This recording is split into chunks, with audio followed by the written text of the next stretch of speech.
I love this company. I love what we do here. I love the product that we get to sell and represent. I love the impact that we get to have on young people. I love the financial opportunity that all of us have. I love the culture of improving, of getting better every single year. That's what this meeting's all about.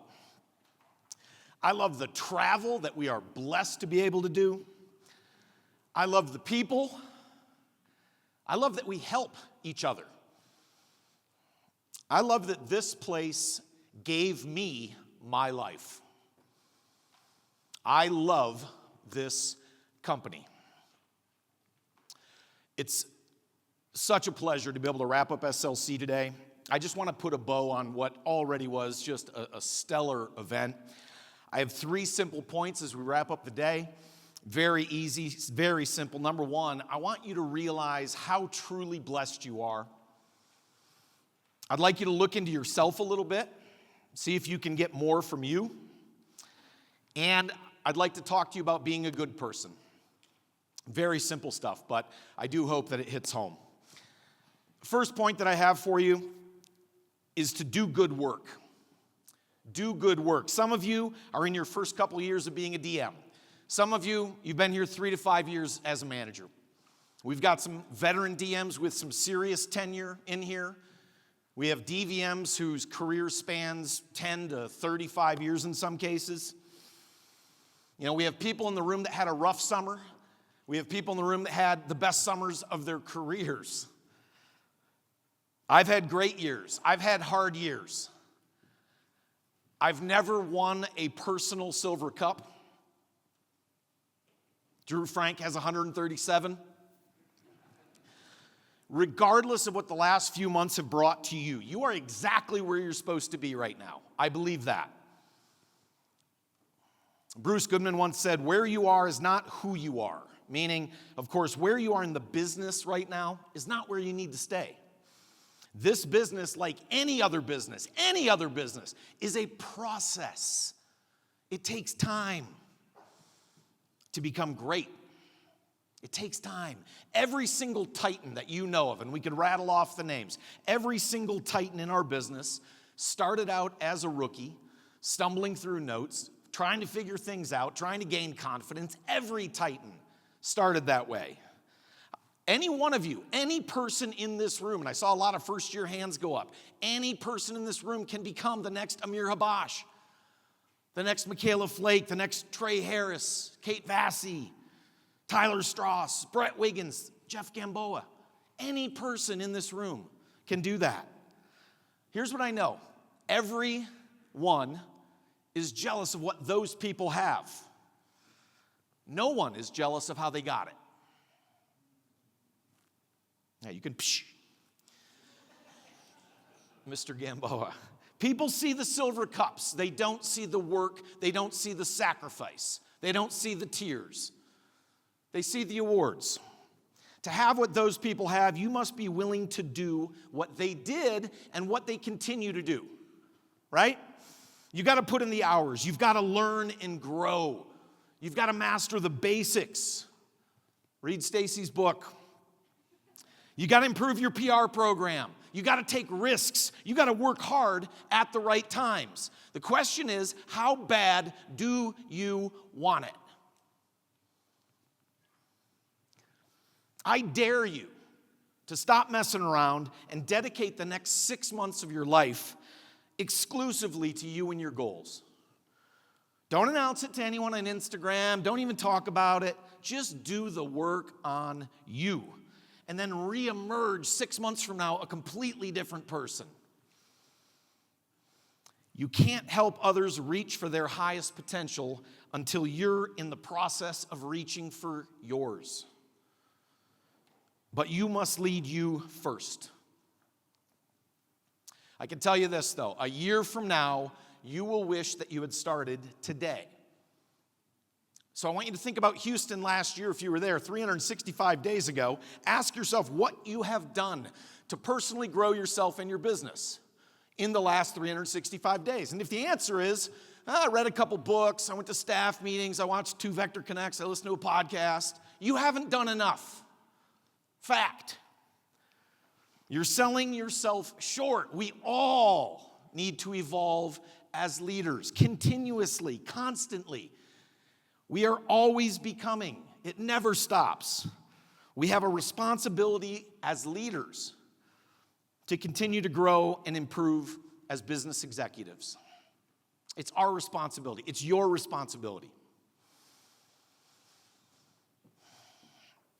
I care deeply, deeply in my core about the experience people are having with Cutco. The people in this room, the people that we're recruiting, I care deeply. And what I ask myself, everybody, is when I look in the mirror, I ask, are you proud of yourself about what you're giving to the company that gave you so much? That's what I ask myself constantly. Do good work. Every job is a self-portrait of the person who does it. Autograph your work with excellence. Allow this SLC to be your starting point for world class. Let me switch gears for a few minutes. I've been with Vector for 35 years, as Dan mentioned. My conviction in what we do here as district and division managers has never been stronger. My conviction in the opportunity for sales reps, for branch managers, for district managers, for division managers has never been stronger. Let me tell you why. 5 years of my 35-year career, my kids have worked with Cutco. That's 14% of my career, my kids have been working here. Let me tell you 2 things. One, it has been awesome. I'm guessing you'll know what 2 is.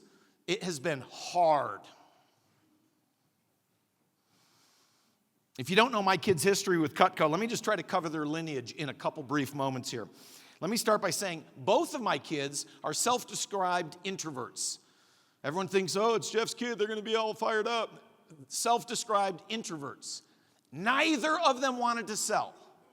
Neither of them wanted to sell Cutco. As a matter of fact, by the way, I don't know if you know this, it's not a choice in our household. Like if you like food and like a bed, it's not a choice in our household. Our rule is that you will sell Cutco for 1 summer. After that, it's totally up to you. I don't get involved. I never have after that. Ask Logan Franke.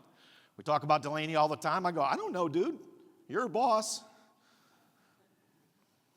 I stay out of it. Let me tell you this.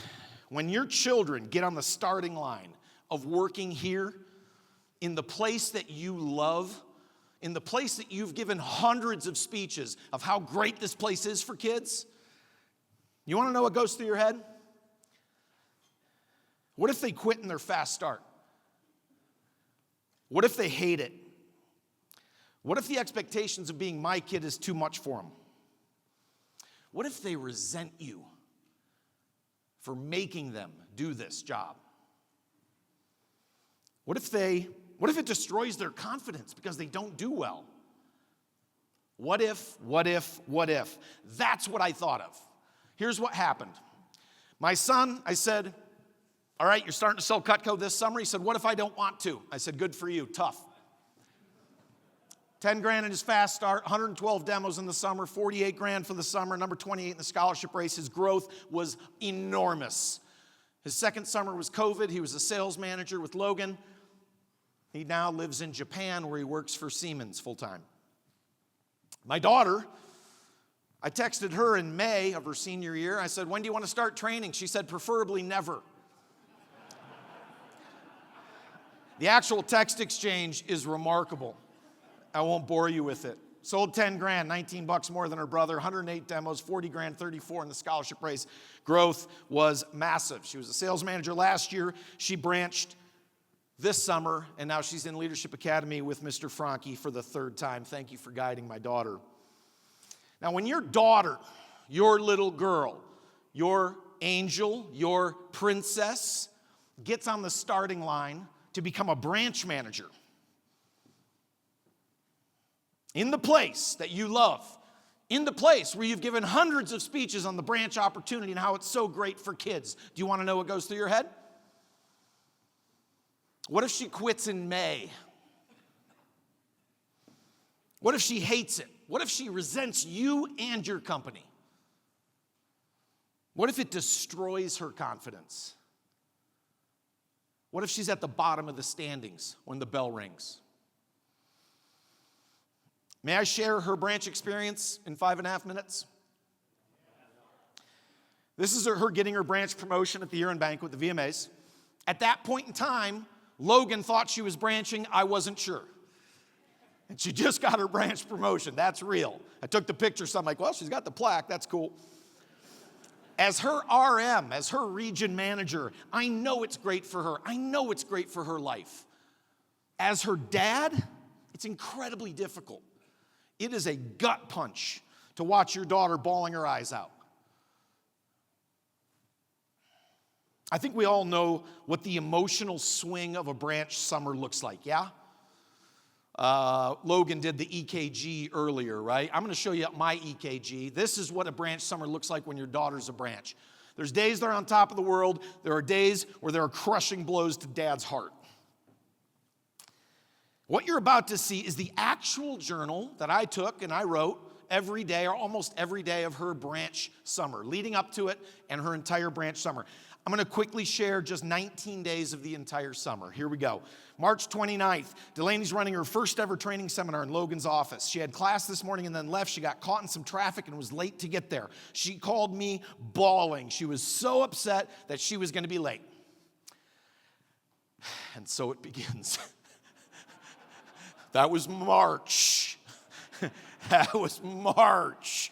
Shit. That was March. I said, it's no big deal. Logan's going to greet him. Just go in, say hi, go into the office, compose yourself, and have fun. April 23rd, I told Delaney, if she loses all $7,500 she saved and doesn't make a penny this summer, it'll be so worth it. April 29th, we're moving her into her own office today. May 2nd, we got the final signage outside of the door. She is ready. Look at how excited she is. She is ready. 7 minutes after that photo, she was in the parking lot bawling her eyes out. We walked outside to lunch. She had a meltdown. She finally said she's so overwhelmed. We went out to lunch. By the end, she was much better. May 3rd, the morning of her first seminar, by herself, she was sobbing in her room, bawling, and I couldn't think of the right words to type, bawling uncontrollably. I'm like, breathe, right? Breathe.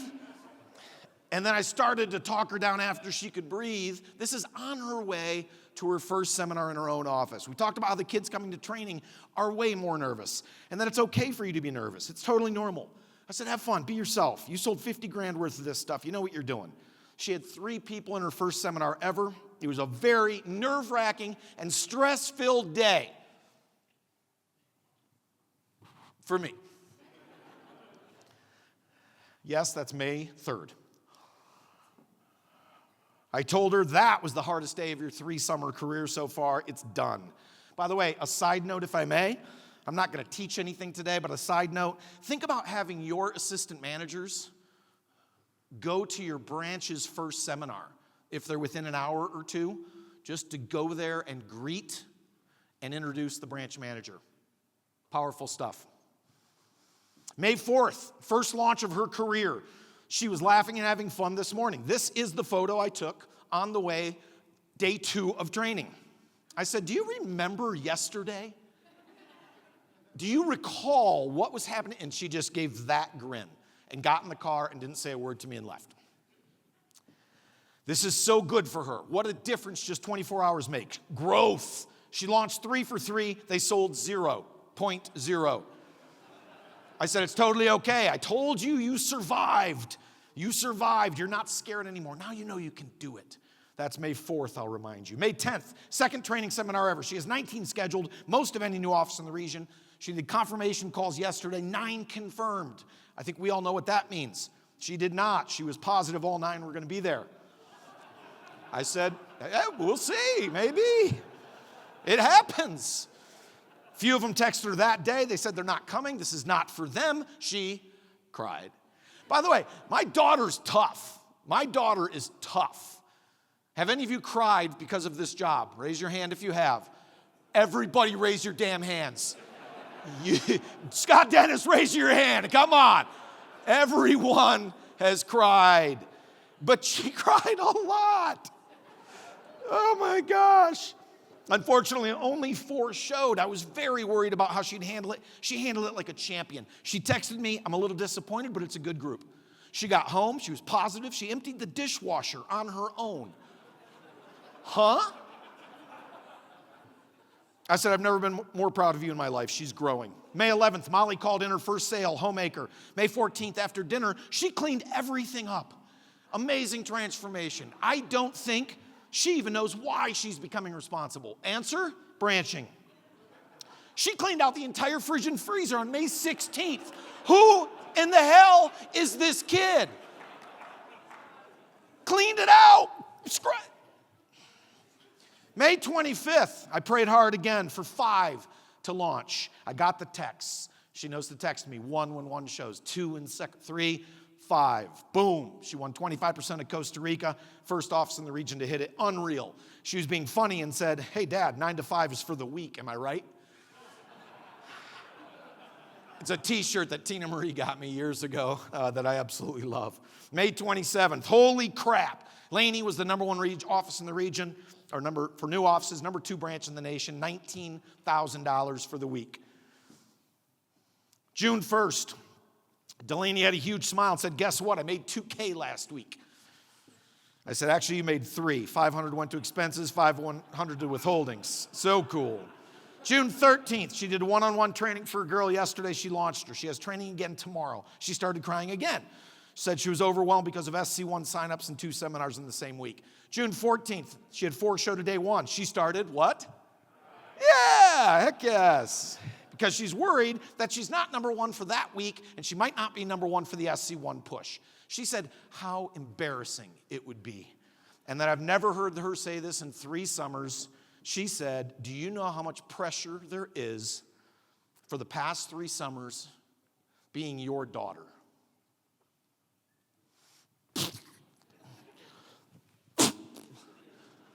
Harpoon through the heart.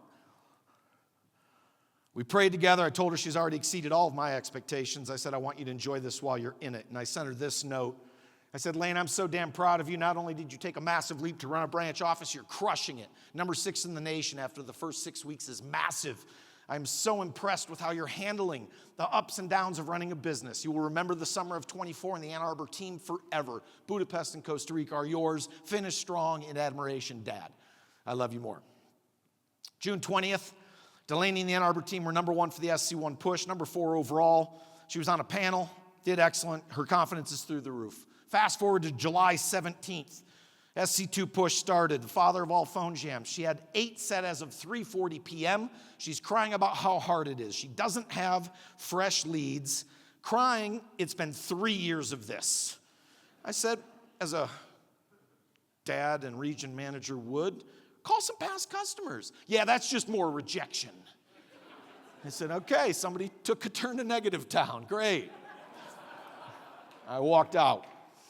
Gave her some ideas of how to get out of the funk, gratitude, list things you're proud of. We'll see what happens. At 8:30, she called another murderer's row of wimp list people. Ended up booking 14 demos on the day, 16 for the week. Unreal. July 25th, we went to Nana Maria's. This is our restaurant that we go to for celebrations.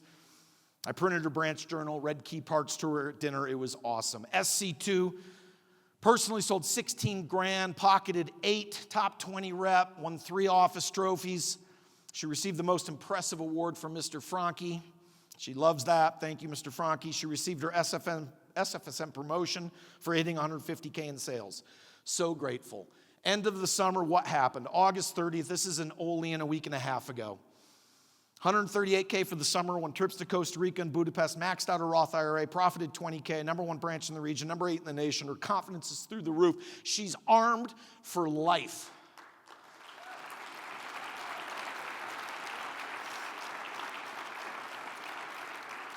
She is such a baller. I'm just so happy to be her dad because she is kicking ass.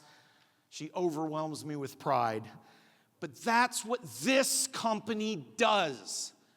That's what you get to give people. If you're not pushing, dragging, selling, closing, every rep that you have that's over $8,000 to branch next summer, you're simply not doing your job. We owe it to our people. We owe it to our company. You owe it to yourselves. Give them the gift of branching. It will change them forever. I watched it. Being an assistant manager does not change your life forever. Being a branch manager does. Give them that gift, please. I recently posted for National Daughter and Sons Day. I don't post a lot, and I think these two holidays are ridiculous. But if I don't do it, my daughter would just behind the scenes be bummed. My son could care less, but if I do it for one, we do equal playing grounds on a lot of different things. Got to do it for both. Anyway, here's a snapshot into my kids. My daughters, I got to read it right off here. Delaney ran her own branch office with Cutco this summer, did it with absolute excellence. Conquered fears, check. Impacted lives, check. Won a trip to Budapest for 2, check. Made her dad incredibly proud, check. Was number 8 in the nation, check. Grew immensely, check. Made her dad incredibly proud, yeah, I know, I wrote it twice. Happy Nationals Daughter Day to my angel. To my son, another proud dad post. Moved to Japan to follow his dreams, check. Learned how to suck all the marrow out of life by traveling the country, check, by himself. Made his dad incredibly proud, check. Became fluent in Japanese, check. Summited Mount Fuji, check. Moved halfway around the world by himself at age 23, check. Made his dad incredibly proud again, of course. Happy National Sons Day to my lion, not a sheep. He's wearing my favorite shirt there. We're in Japan, we're in Kyoto. His shirt says, "It's a bad day to be a beer." And it was. We killed him. Killed him. Here's the point in all of this. The only way this happens, the only way that stuff happens is through Vector Marketing Corporation and Cutco Cutlery. It's not mom and dad. It's Vector Marketing and Cutco Cutlery. What we do here matters, and you should all be damn proud that you get to work here. Second point, next idea I'd like to share is to live a good life. I'm going to switch gears dramatically here. If you knew you weren't going to make it home for dinner tonight, what would you do? Who would you call? Who would you text? What would you think about? Go do it. That concept is not morbid, it's real. I think about it all the time. Life is a short ride. No matter how long you live, it's a short ride, everybody. Live a good life. And that doesn't mean be reckless or be irresponsible, but work hard, have fun, love your family and friends, suck all the marrow out of life. You know, unfortunately, we've had too many deaths in our region over the past few years. 5, 6 to be exact, I guess, 6 to be exact. Mitchell Kiefer was a top sales rep with us. He was killed by a distracted driver at 18 on his way to Michigan State University for his freshman year.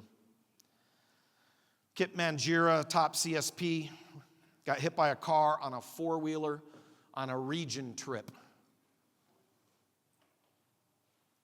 Next day, I flew his parents to Cozumel. They wanted to go to the accident site. Picked up a couple crosses, took them there. We buried the crosses, that's them doing it. And then we went to the place where he had his final meal. And we went to the funeral home. And we picked out a casket with his parents that I don't know. Nick Mastermarkey, district manager in Empire, had a massive heart attack this summer, passed away. Of course, we all know John. John started in our region, passed away tragically this summer.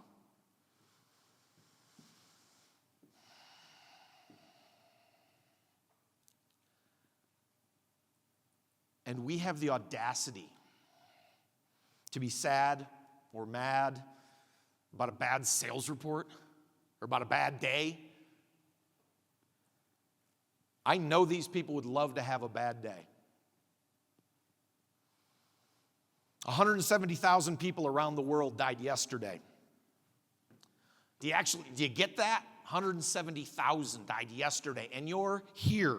You're alive. Your heart is beating. You have food, water, shelter, clothing. Some people that love you. You have so much to be grateful for. You never know, though, when your last day will be. So live full on. Time is the only currency you spend without knowing your balance. So use it wisely. Living a good life can mean a lot of different things. I just want to focus on two real fast. The first is to add more value. I believe that we live in an age and a day of taking. Give more. Give more of your knowledge. Give more of your skill set. Give more heart. Give people more of you because you're freaking awesome. Give them more. How can we do that in the business?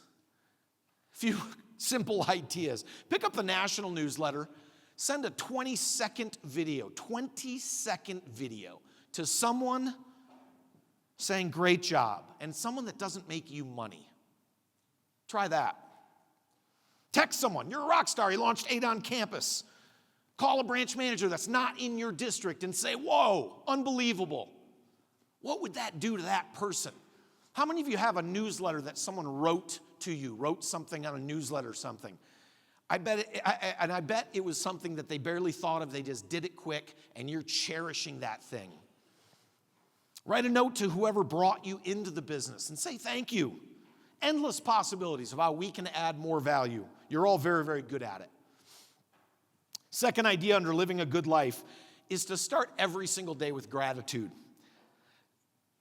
We already said this, but the truth is, somebody didn't wake up today. They had plans for today, though, and they didn't wake up. We need to have more gratitude every single day. And I always think about this. What if when you wake up tomorrow morning, the only things you have were things that you thank God for today? Just something to think about. Acknowledging the good that's already in your life, that's the foundation of all abundance. Do you want to be happy? Be grateful. It's such a simple, simple concept. The one thing all humans have in common is that they all want to be happy. That's what people chase. I know people that are filthy rich. 9-digit rich. And they are miserable humans.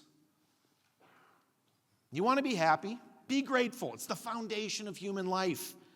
And I firmly believe that one of the keys to happiness is practicing gratitude. And it is something that you do have to practice. But I'll tell you this, it's a great thing to become an expert at. I do my gratitudes in a few different ways. Of course, prayer. Sometimes I journal and handwrite. Sometimes I use this app that's circled there. And, just to share a few, it takes you seconds to do this. This is not difficult, everybody. Travel. Father's Day. My dad's still alive and well. Friendships. My wife and kids. My job. My faith. I didn't have a stroke or, remember this, Brett? Didn't have a heart attack in Indianapolis. I walked off the stage and said, hey, buddy, I got to go. I got in a lift and I went to the emergency room because I thought I was having some issues. You never know, but I didn't. Suck all the marrow. My phenomenal wife, who I love and like. That's a big difference, by the way.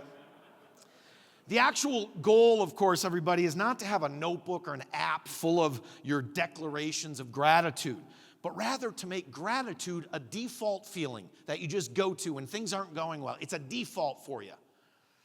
When you are grateful, fear disappears and abundance appears. I'll tell you what, those two things, gratitude and fear, they cannot stand the sight of each other. My favorite author is Robin Sharma. He says, gratitude is the wine for the soul. Go on and get drunk. Final point I'd like to implore to you today is to be a good soul. It's also the title of my message. The genesis of this concept, by the way, I was on a flight from Pittsburgh this past May on my way home from Scotty Brown's organization. And the flight attendants were so over the top cool, so over the top energetic, engaging, funny. I just loved them. And I said to the guy next to me, I'm like, it makes the flight experience so different, doesn't it? It's just crazy. And by the way, I'm not the guy that I don't chat with people on the plane. I'm the headphones guy, right? But I started talking to this dude because they were so engaging and so cool. I said, this is just awesome. And I started to think about it. And I thought, man, I'd love to be able to give them something just to say, you're cool, versus just saying it to them. Something they can take with them for life, or for later anyway. And I put my headphones back on, and I started thinking about it, and I got up, and I started typing on my phone notes so I didn't forget. And I said to this dude next to me, Matt was his name, and I said, can I just share something with you? He's like, yeah, man. And I said, what we just talked about, those flight attendants, how cool they were. I just started thinking, man, wouldn't it be fun to be able to give them something to say, hey, you're cool. Thanks for being a good person. And he goes, that'd be awesome. And we started talking about it, and I said, you know what I'm going to do? I'm going to start a movement with this. And I said, you are person one that I've told. I said, can I take a picture with you? And he goes, yeah, of course. This is Matt from Toledo. Then I went up to the two flight attendants that were the impetus for Good Soul. And we took the second Good Soul photo together. They were crying when I told them. We didn't have the coins yet. I just came up with this idea. They're tearing as we're taking pictures.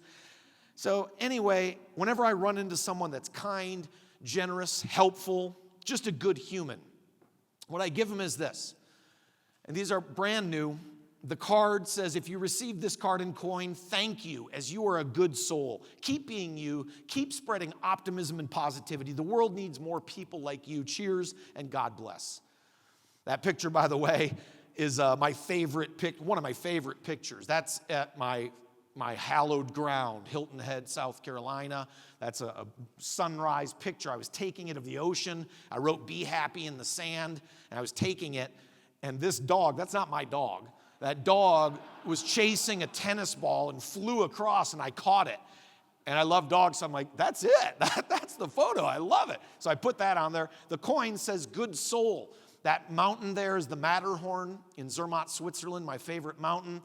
The river that's there represents God replenishing your soul. My personal mantra is on the back, which is suck all the marrow out of life. And here are just a few pictures. I just got the coins a few weeks ago, so I just started doing this. This is a kid at a bag drop at a golf course. Look at the smile. He was so helpful. He was working hard. He was so energetic. He was so awesome. You can see he has one arm. I actually didn't have the coins at that point, so I mailed him one with a little note. This is my favorite Delta Sky Club worker, Frankie. I fly a lot. I see her all the time. She has awesome energy every single time I see her. This gentleman was a Lyft driver in Hilton Head. I got in the car. Standard fare. How you doing, man? How's your day, man? He goes, not so good, buddy, not so good. I said, what's up? He said, I'm just in a great deal of pain. I'm like, oh my gosh, what's up? He said, well, as you can see, I lost my leg. And he points down to his left leg that's at the hip, gone. He said, I got in a car accident. I got hit by a drunk driver, my wife and I. It was my wife of 8 months. She died. My leg flew out the window. Extreme nerve damage, obviously. He said, I just need my medicine. It's $80 for my medicine. I'm working today. I'm hoping by the end of the day I get it.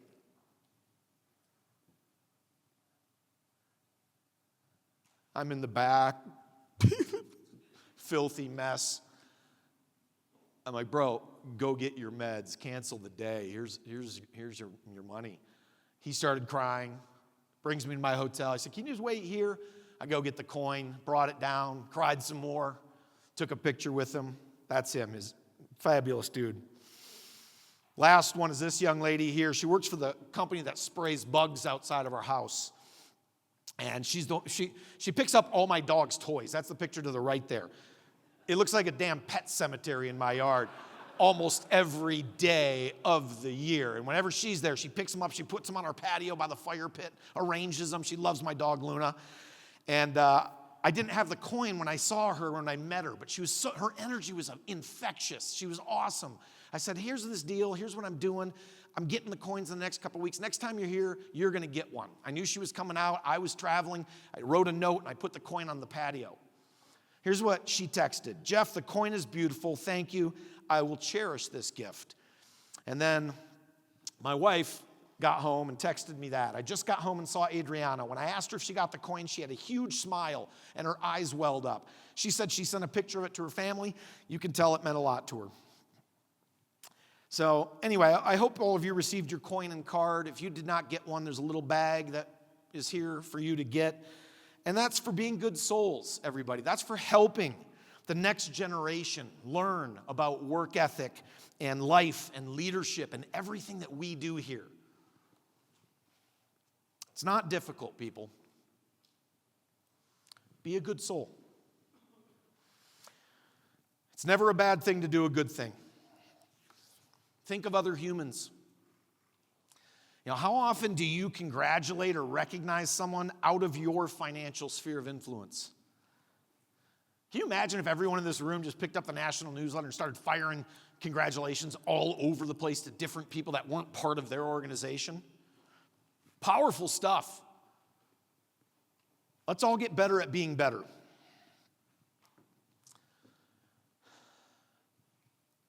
And this company, we do a great job rooting for each other. We recognize like no company on this planet.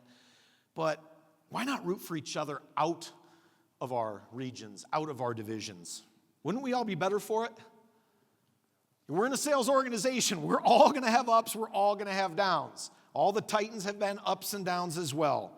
To recognize excellence when it doesn't benefit you directly, or to shine a light on those people who are down, man, that's the work of heroes. To really, really, really care about making the people in your life bigger and better, it's not just good for that person, it's fantastic fuel for your soul. I think we know everyone has some sort of struggle going on. You have no idea. Be a good soul. To me, being a good soul in the business, it means you do your absolute best to teach your reps to be successful. You look in the mirror at the end of the day and you say, I did my best for my people. And the way you do that is this: you become what all these talks were about today, what Stacy wrapped up with there. You become the best leader you can be for your people. That's being a good soul. It's also having beautiful manners, saying please and thank you always and often. Be a good person. Work hard. Do the right thing always. Treat people right. Have ironclad integrity. Ironclad. Do good things for people. Be a provider. Be a protector. Be a good friend. Care about people. Be a person of honor. Give people grace. Contribute. Help others. The more people you help, the more your soul will expand.